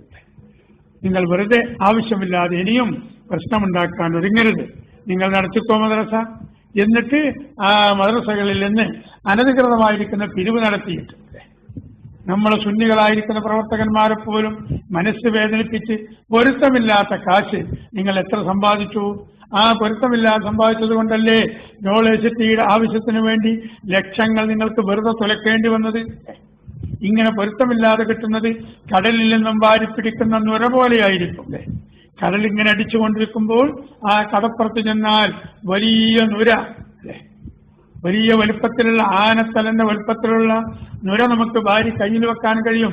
പക്ഷേ 2 മിനിറ്റ് കഴിയുമ്പോഴേക്കും കാറ്റ് ആ നുരയിലേക്ക് വരുമ്പോൾ അതങ്ങനെ അലിഞ്ഞലിഞ്ഞില്ലാതെയായി പോകും. വാരുമ്പോൾ കുറെ ഉണ്ടായിരുന്നു. അതുപോലെ നിങ്ങൾ 100 റുപ്യ വെച്ച് ഓരോ കുട്ടികളോടും വാങ്ങുമ്പോൾ നിങ്ങൾക്ക് കോടികൾ ഉണ്ടായിരുന്നു. ചേളാരികളെ, ആ കോടികളെ കൊണ്ട് എന്ത് നിങ്ങൾ ചെയ്തു? ഈ സമൂഹത്തിന് എന്ത് ചെയ്തു? വെറുതെ അവിടെ കൊണ്ടുപോയി വക്കീലിനും കോടതിയിലും പോകാനും വരാനും ദൂർത്തടിച്ച് ഈ കാശ് മുഴുവൻ നിങ്ങൾക്ക് ചോർന്നു പോയി. ഇപ്പോഴും വിദ്യാഭ്യാസ ബോർഡിൽ നിന്ന് കടമെടുത്തിട്ടല്ലേ ബാക്കി കാശ് നിങ്ങൾ കൊടുത്തത്? ഇതൊക്കെ ഞങ്ങളെ കൊണ്ട് നിങ്ങൾ പറയിപ്പിക്കണോ? എന്താണ് ഇതിന് കാരണം? ബർക്കത്തില്ലാത്ത, പൊരുത്തമില്ലാത്ത കാശ് നിങ്ങൾ സമ്പാദിച്ചു എന്നുള്ളത് കൊണ്ടാണ്. അതുകൊണ്ട് തന്നെയാണ് നിങ്ങൾക്ക് വളർച്ചയില്ലാത്തതും. നിങ്ങൾ പറയും കന്യത്തുസ്താദിന്റെ കുരുത്തക്കേട് പറ്റിയവരാണിവർ. കന്യത്തുസ്താദിന്റെ കുരുത്തക്കേട് പറ്റി. ഈ കുരുത്തക്കേട് എന്ന് പറഞ്ഞാൽ എന്താണ് നിങ്ങൾ മനസ്സിലാക്കിയത്? 989 ഒരൊറ്റ സ്ഥാപനമില്ലാത്ത, ഒരു മഹല്ലില്ലാത്ത, അല്ലേ? ഒരു മഹല്ലില്ല, ഒരു സ്ഥാപനമില്ല. സ്ഥാപനമില്ലെങ്കിൽ പിന്നെ അതിൽ കുട്ടികളും ഉണ്ടാവില്ല. അങ്ങനെ ഒരു കുട്ടികളില്ലാത്ത, ഒരു സ്ഥാപനമില്ലാത്ത ഞങ്ങൾ വെറും കൈയോടെ ഇറങ്ങി വന്ന ഞങ്ങൾ ഇന്ന് കേരളത്തിന്റെ ഏത് ഭാഗത്ത് പോയി നോക്കിയാലും ഞങ്ങൾക്ക് പള്ളി, ഞങ്ങൾക്ക് മദ്രസ, വലിയ വലിയ സ്ഥാപനങ്ങൾ, ഇതൊക്കെ പടുത്തുയർത്താൻ കാന്തപുരം ഉസ്താദിന് കഴിഞ്ഞു. ഇതാണോ കുരുത്തക്കേട്? ആയിരക്കണക്കിന് കുട്ടികൾ ഈ സ്ഥാപനങ്ങളൊക്കെ പഠിക്കുന്നു. ഞാനൊന്ന് ചോദിക്കട്ടെ, അവിഭക്ത സമസ്ത പ്രവർത്തിച്ചിരുന്ന കാലത്ത് കേരളത്തിൽ ആദ്യമുണ്ടാക്കിയ കോളേജാണ് പട്ടിക്കാട് ജാമിയ നൂരിയ അറബി കോളേജ്. സാധുവായിരിക്കുന്ന ഞാനൊക്കെ പഠിച്ച കോളേജ്. ആ കോളേജ് 962 ആരംഭിച്ച് അതിന്റെ ആദ്യത്തെ ബിരുദം 2 വർഷം കഴിഞ്ഞ് 1964-65 കാലങ്ങളിൽ അതിന്റെ ബിരുദം കൊടുക്കുന്ന സമയത്ത് അതിലെത്ര കുട്ടികളുണ്ടായിരുന്നു? എന്നിട്ട് ഈ 65 കഴിഞ്ഞ് 64 കഴിഞ്ഞ് 74, 84, 94, 104, 114 50-ലധികം കൊല്ലം കഴിഞ്ഞിട്ട് ആ കോളേജിൽ നിന്ന് എത്ര കുട്ടികൾ പഠിക്കുന്നുണ്ട്? ആ കോളേജ് ഇവിടെ എന്തൊക്കെ ഈ രാജ്യത്തിന് കാഴ്ചവെച്ചു? എന്നാൽ 978 64 കഴിഞ്ഞിട്ട് 74 പിന്നെയും ഒരു 4 അഥവാ ഒരു 14-15 കൊല്ലം കഴിഞ്ഞതിന് ശേഷം തുടങ്ങിയ മർക്കസ് സഖാഫത്ത് സുന്നയുടെ മെയിൻ ക്യാമ്പസിൽ തന്നെ 20,000-ത്തിലധികം കുട്ടികൾ പഠിക്കുമ്പോൾ ഇത്രയധികം പൂർവീക ചരിത്രമുള്ള, എല്ലാ അധികാരമുള്ള, പണക്കാരുള്ള, മന്ത്രിമാരുള്ള, നേതാക്കന്മാരുള്ള, MLA-മാരുള്ള, രാഷ്ട്രീയക്കാരെ മുഴുവൻ പിന്തുണയുമുള്ള നിങ്ങളുടെ ഈ സ്ഥാപനത്തിൽ എത്ര കുട്ടികൾ പഠിക്കുന്നുണ്ട്? നിങ്ങൾക്ക് ആ കണക്കൊന്ന് പുറത്തുവിടാൻ നിങ്ങൾ തയ്യാറുണ്ടോ? ഒരു ചേളാരി വിഭാഗം നേതാവിനെ ഞാന് മർക്കസ് കാണിച്ചു കൊടുക്കാൻ കൊണ്ടുപോയി. ഉച്ചക്ക് ഭക്ഷണം എടുത്തു വെക്കുന്ന സമയമായിരുന്നു. അപ്പോൾ അദ്ദേഹം ആ ഭക്ഷണത്തിന്റെ ഹാള് കണ്ടിട്ട് അത്ഭുതപ്പെട്ടു പോയി. 2000 കുട്ടികൾക്ക് ഒരേ സമയത്ത് ഭക്ഷണം കഴിക്കാനുള്ള ഒരു സംവിധാനമാണ് ഇവിടെ ഒരുക്കിയിരിക്കുന്നത്. എന്നാൽ തന്നെ കുട്ടികൾക്ക് കൃത്യത്തിന് കൊടുക്കാൻ കഴിയുന്നില്ല. അത്രമാത്രം കുട്ടികൾ മർക്കസിന്റെ ക്യാമ്പസിലുണ്ട്. ഇദ്ദേഹം ചോദിക്കുന്നു, ഉസ്താദേ, ഞാൻ എൻ്റെ ഒരു മകന്റെ കല്യാണം നടത്തി. ഏകദേശം ഒരു 5000-ഓളം ആളുകൾ പങ്കെടുത്തിരുന്നു. അവർക്ക് ഞാൻ 11 മണി മുതൽ 3 മണി വരെ ഭക്ഷണം കൊടുത്തിട്ടാണ് ഒരു മാനമര്യാദയ്ക്ക് പോലെ പിരിച്ചുവിടാൻ കഴിഞ്ഞത്. അത് തന്നെ ഒരൊറ്റ പ്രാവശ്യം മാത്രം. ഇത് എല്ലാ ദിവസവും റമദാനിന് കോളേജ് പൂട്ടിയാൽ ഉള്ള ആ 1.5 മാസം ഒഴികെ, അതുപോലെ അത്യാവശ്യം പെരുന്നാളിലോ മറ്റോ ഉള്ള ലീവിനൊഴികെ ബാക്കി ഏകദേശം ഒരു 300 ദിവസവും, അല്ല ഏറ്റവും ചുരുങ്ങിയതിന് 280 ദിവസവും ഇങ്ങനെ എല്ലാ ദിവസവും രാവിലെയും ഇതുപോലെ ഉച്ചക്കും രാത്രിയും പിന്നെ നന്ന രാവിലെയുള്ള കട്ടൻ ചായയും 4 മണിക്കുള്ള ചായയും ഒന്നും ഇങ്ങനെ ഒന്നായിട്ട് വിതരണം ചെയ്യുന്നില്ല. വലിയ ചെമ്പിൽ അത് കാച്ചിവെച്ച് അതിനിങ്ങനെ മുക്കുന്നു, കുടിക്കുന്നു, ബിസ്ക്കറ്റ് അപ്പുറത്ത് എടുക്കുന്നു, കഴിക്കുന്നു എന്നല്ലാതെ ഇങ്ങനെ വിളമ്പി തയ്യാറാക്കി വെക്കുന്നില്ല. ഇത് ഓരോ ദിവസവും ഇങ്ങനെ 3 നേരം, രാവിലെ, ഉച്ചക്ക്, വൈകുന്നേരം, ഇങ്ങനെ ഇത് സംവിധാനിച്ച് നടപ്പാക്കാൻ കാന്തപുരം ഉസ്താദിനല്ലാതെ മറ്റാർക്കും സാധിക്കുകയില്ല തന്നെ എന്ന് സമ്മതിച്ചുകൊണ്ട് ഈ ചേളാരി വിഭാഗം അതിൽ നിന്ന് 100% പിന്തിരിയുകയും മഹാനായ കാന്തപുരം ഉസ്താദിനെ കണ്ട് പൊരുത്തപ്പെടിക്കുകയും സുന്നത്ത് ജമാഅത്തിന്റെ മുന്നണി പോരാളിയായി രംഗത്തിറങ്ങാൻ തീരുമാനിക്കുകയും സമ്പന്നനായ അദ്ദേഹം മർക്കസിന് നല്ല ഒരു തുക സംഭാവന ചെയ്ത ആത്മനിർവൃതിയോടുകൂടിയാണ് മർക്കസിൽ നിന്നും അദ്ദേഹം തിരിഞ്ഞു പോകുന്നത്. അതാണ് മർക്കസിന്റെ പ്രവർത്തനം. അതിന്റെ പകരമായി നിങ്ങൾക്ക് ഏതെങ്കിലും ഒരു സ്ഥാപനം ഇന്ത്യ രാജ്യത്ത് പോട്ടെ, ലോകത്ത് ചേളാരികളെ നിങ്ങൾക്ക് കാണിച്ചു തരാൻ സാധിക്കുമോ? നിങ്ങളാണോ കാന്തപുരത്തിനെ കുതിര കയറാൻ വരുന്നത്? നിങ്ങളാണോ സുന്നത്ത് ജമാഅത്തിന്റെ നേതാക്കളെ ചെറുതായി കാണിക്കാൻ വരുന്നത്? എന്ത് പ്രവർത്തനമാണ് നിങ്ങൾ ചെയ്ത് കാണിച്ചു തരി, നിങ്ങൾ പറഞ്ഞു തരി, ഞങ്ങൾ വന്നു നോക്കാം.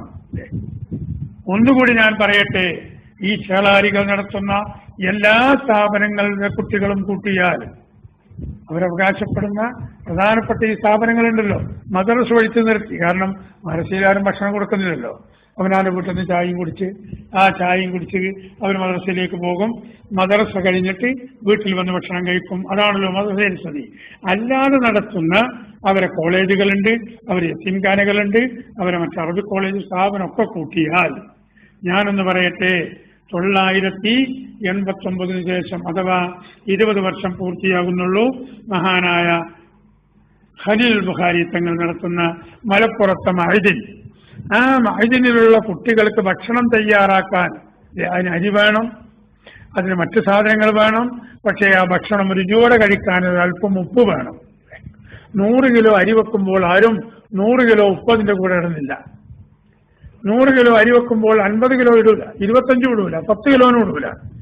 ആവശ്യമായ 1 കിലോനോ അല്ലെങ്കിൽ 1/2 കിലോനോ ഒക്കെ ഉപ്പ് കൊണ്ട് 100 കിലോ അരിയും അതിന്റെ കറിയും വെക്കുമ്പോൾ 1 കിലോ ഉപ്പ് ചിലപ്പോൾ വേണ്ടി വരും.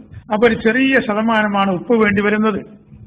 അതുപോലെ ഈ ഖലീൽ തങ്ങൾ നടത്തുന്ന ഈ സ്ഥാപനത്തിലെ കുട്ടികളുടെ ഭക്ഷണത്തിന്റെ ഉപ്പിന്റെ ശതമാനം, ചെറിയ ശതമാനം വെച്ച് ഉദാഹരണത്തിന് പറഞ്ഞാൽ അത്രയും ശതമാനം കുട്ടികൾ ചേളാരികളുടെ മൊത്തം ഉയർന്ന സ്ഥാപനങ്ങൾ പഠിക്കുന്നുണ്ടോ? നിങ്ങളൊന്ന് ജനങ്ങളെ മുന്നിൽ നിങ്ങൾ ആർജവത്തോടെ പറയൂ. തിരിഞ്ഞില്ലേ? ഞാൻ ഒന്നുകൂടി പറയാം. ബഹുമാനപ്പെട്ട ഖലീൽ തങ്ങളുടെ സ്ഥാപനത്തിൽ പഠിക്കുന്ന കുട്ടികൾക്ക് തയ്യാറാക്കുന്ന ഭക്ഷണത്തിന്റെ ഉപ്പിന്റെ ശതമാനം കുട്ടികൾ അഥവാ ചെറിയ 1000-ന് ഒരു 2% വരൂ. അത്രയും ശതമാനം കുട്ടികൾ നിങ്ങളെ പട്ടിക്കാടും നിങ്ങളെ ദാറുൽ ഹുദയിലും അല്ലാത്ത ഹുദയിലും മറ്റു കോളേജുകളുമായി പഠിപ്പിക്കുന്നുണ്ടോ? നിങ്ങൾക്കൊന്ന് പറയാൻ തയ്യാറുണ്ടോ? ഞങ്ങൾ ആർജവത്തോടെ നിങ്ങളോട് ചോദിക്കുന്നു. തന്റെ ഇടമുണ്ടെങ്കിൽ എന്റെ പ്രിയമുള്ള സഹോദരന്മാരെ, ഈ വോയിസ് അവരെ കമ്പനിയിലേക്ക് വിട്ടുകൊടുത്ത് സാധാരണക്കാരായ ആളുകളെ കണ്ട് ഇത് നിങ്ങൾ അവരോട് ചോദിക്കണം. അങ്ങനെ നിങ്ങൾക്ക് കുട്ടികളെ കാണിച്ചു കൊടുക്കാൻ കഴിയുമോ? നിങ്ങളെ പട്ടിക്കാട് കോളേജിൽ എത്ര കുട്ടികളുണ്ട്, ദാറുൽ ഹുദയിൽ എത്ര കുട്ടികളുണ്ട്, എന്നിട്ട് മൊത്തം ഒരു കണക്ക് പറയട്ടെ. നമ്മളെ പേരോട് ഉസ്താദ് നടത്തുന്ന സ്ഥാപനം അല്ലെ, 1959 ശേഷമുണ്ടായതാ. കൻസുലുലമ അംസുൽ ഉസ്താദ് നടത്തുന്ന തളിപ്പറമ്പിൽ അൽമഖർ അത് 89 ശേഷമുണ്ടായതാണ് അല്ലെ. അങ്ങോട്ട് വടക്കോട് പരിശോധിച്ചു നോക്കിയാൽ ഒസോട്ട് തങ്ങളുടെ ബഹുമാനപ്പെട്ട ഖലീൽ തങ്ങളുടെ ജ്യേഷ്ഠ സഹോദരനായിരുന്ന ഇതിന്റെ ഇടയ്ക്ക് വഫാത്തായി പോയ അവരുടെ ദറജ അള്ളാഹു ഉയർത്തി കൊടുക്കുമാറാകട്ടെ ഉമറുൽ ഫാറൂഖ് തങ്ങൾ നടത്തിയത് ആ സ്ഥാപനത്തിന്റെ താഹിർ തങ്ങൾ നടത്തുന്ന സ്ഥാപനം ഒക്കെ ഈ 89 ശേഷമുണ്ടായതാ അല്ലേ. തിരുക്കൽപ്പൂരിൽ നടക്കുന്ന മുഹിമ്മാത്ത് കുഞ്ഞഹമ്മദ് മുസ്ലിയാർ നേതൃത്വം കൊടുത്തിരുന്ന MA ഉസ്താദിന്റെ നേതൃത്വത്തിലുണ്ടായിരുന്ന മുഹിമ്മാത്ത്. അങ്ങനെ നോക്കിയാൽ ആയിരക്കണക്കിന് സ്ഥാപനം കേരളത്തിൽ നമുക്ക് എണ്ണാൻ കഴിയും. അതിലൊക്കെ ആയിരക്കണക്കിന് കുട്ടികൾ പഠിക്കുന്നു. ഇങ്ങനെ 1000-ഉം 2000-ഉം 8000-ഉം 10,000-ഉം 20,000-ഉം ഒക്കെ പഠിക്കുന്ന സ്ഥാപനം ഞങ്ങൾ ആനപ്പുറത്ത് കയറി തഴമ്പ് കേട്ട് നിൽക്കുന്നവരാണെന്ന് അവകാശപ്പെടുന്ന ചേളാരികളോട് എന്റെ പ്രിയമുള്ള സുന്നി പ്രവർത്തകരെ നിങ്ങൾ ചോദിക്കണം, എവിടെയാണ് നിങ്ങളുടെ സ്ഥാപനം? എത്രയാണ് ആ സ്ഥാപനത്തിലെ കുട്ടികൾ? അല്ലെ, ലീഗുകാരൊക്കെ നിങ്ങളുടെ കൂടെയാണ്, മന്ത്രിമാരൊക്കെ നിങ്ങളുടെ കൂടെയാണ്. ഞങ്ങൾക്ക് ആരുമില്ല, 4 കമ്മ്യൂണിസ്റ്റുകാരേ ഉള്ളൂ. അത് കുഞ്ഞിരാമനും കുഞ്ഞിക്കണ്ണനും നമ്മളവിടെ കൊണ്ട് ശരിയത്ത് കോളേജിൽ പഠിപ്പിക്കൂല ഇല്ലേ, അല്ലെങ്കിൽ ജനതാദളിന്റെ ആളുകളുണ്ടെങ്കിൽ അവരും പഠിപ്പിക്കൂല. പിന്നെ ഏതാനും കോൺഗ്രസുകാരായ മുസ്ലിമുകളെ കുട്ടികളുണ്ടെങ്കിൽ ഒരു സ്ഥാപനത്തിലും 1000-ഉം 9,000-ഉം ഉണ്ടാവുകയുമില്ല. ഉള്ളതൊക്കെ മുസ്ലിം ലീഗുകാരൊക്കെ നിൽക്കും. എന്നാൽ എവിടെ നിങ്ങൾക്ക് അതിന്റെ ഈ സ്ഥാപനം? പട്ടിയും ആടും പെറുന്നതുപോലെയല്ലേ അല്ലേ. പട്ടി വരുമ്പോൾ 6-7 കുട്ടികളുണ്ടാവും. ആട് വരുമ്പോൾ 1-2 അല്ലെങ്കിൽ 3 ചിലപ്പോൾ കുട്ടികൾ. ആടുകൾ പിന്നെയും വർദ്ധിച്ചു കാണുന്നു. ബർക്കത്തുള്ള സാധനമാണ്. പട്ടികൾ 6-7 ഉണ്ടെങ്കിലും എവിടെയും തെരഞ്ഞു നോക്കിയാൽ കാണുന്നില്ല. ആ നിലവാരത്തിലേക്ക് ഈ ചേളാരി വിഭാഗം തരം താഴ്ന്നു പോകാനുള്ള കാരണം ഹസദും അസൂയയും കുശുമ്പും മാത്രമായിരുന്നു. ഇൻഷാ അള്ളാഹ് നമുക്കതിനെക്കുറിച്ച് പ്രതിപാദിക്കാം. ഇന്നത്തെ ക്ലാസ് ഏകദേശം ഒരു 40 മിനിറ്റ് അധികമുള്ള 2 ക്ലിപ്പ് അഥവാ ഒരു ചെറിയ ക്ലിപ്പും അതിലുണ്ട്. ഇടയ്ക്കൊരു ഫോൺ വന്നതുകൊണ്ട് ഒരു ക്ലിപ്പ് 2 മിനിറ്റും ചില്ലറയുമായിട്ടുണ്ട്. മറ്റൊരു ക്ലിപ്പ് 23 മിനിറ്റും ചില്ലറയുള്ളതും 17 മിനിറ്റുള്ളതുമായിട്ട് ഇന്നത്തെ ക്ലാസ് അവസാനിപ്പിക്കുന്നു. സംശയമുള്ള ആരെങ്കിലും ചേളാരി വിഭാഗത്തിലോ അല്ലെങ്കിൽ നമ്മുടെ പ്രവർത്തകർക്കോ ഉണ്ടെങ്കിൽ നിങ്ങളത് ചോദിച്ച് പഠിച്ച് മനസ്സിലാക്കി സത്യം മനസ്സിലാക്കുക. ഇൻഷാ അള്ളാഹ് ബാക്കി നമ്മൾക്ക് പിന്നീട് പ്രതികരിക്കാം. ആരെങ്കിലും സംശയക്കാരുണ്ടെങ്കിൽ ചോദിക്കണമെന്ന് അറിയിച്ചുകൊണ്ട് ദുആ ചെയ്യാൻ വസിയത്ത് ചെയ്തുകൊണ്ട് ആഖിറു ദഅവാന അൽഹംദുലില്ലാഹി